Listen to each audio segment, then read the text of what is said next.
As Washington and the White House braced for an arrest in the Moscow meddling probe, a leading Democrat warned Sunday that President Trump does not have blanket authority to pardon associates who may be caught up in the election collusion scandal. "I don't think the president's power is all that absolute, as people have been suggesting," Rep. Adam Schiff said Sunday in response to reports that special counsel Robert Mueller is close to bringing criminal charges against at least one political player.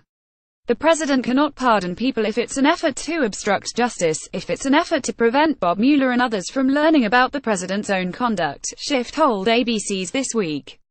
"So, there are limitations."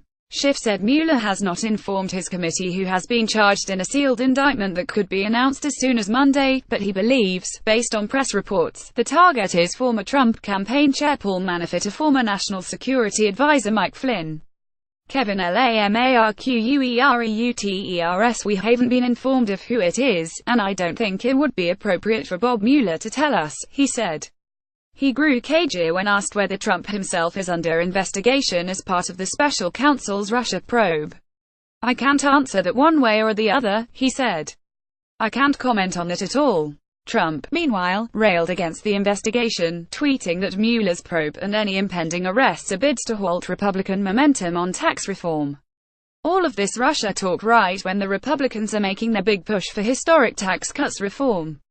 Is this coincidental?" Not Trump tweeted Sunday morning. He and the Republican-held Congress have been pushing a massive tax reform program that's been met with criticism regarding how it might affect 401k retirement programs and whether it's a gift to the rich at the expense of everyone else. Rich Pedroncelli at Mueller's team is looking at whether members of the Trump campaign worked in tandem with Russia last year to influence the outcome.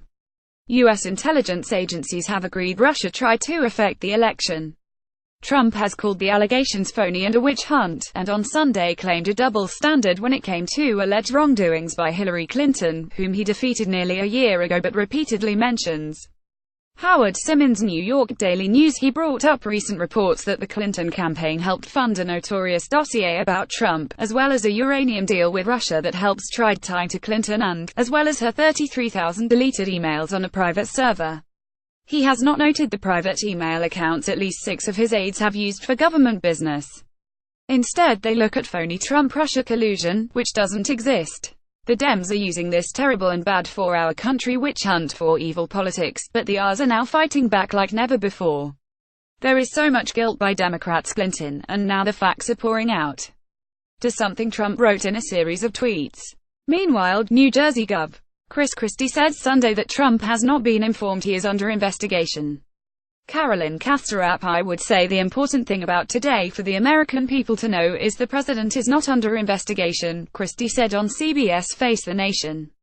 "No one has told him that he is. He's been cooperating fully with the special counsel's office." Christie, a Republican and former federal prosecutor, said whoever is targeted in the first charges already knows they are in jeopardy. "Believe me, if you're the person, you know," he said on This Week. "If you've been told you're a target," he said, "believe me, you're not sleeping well anyway."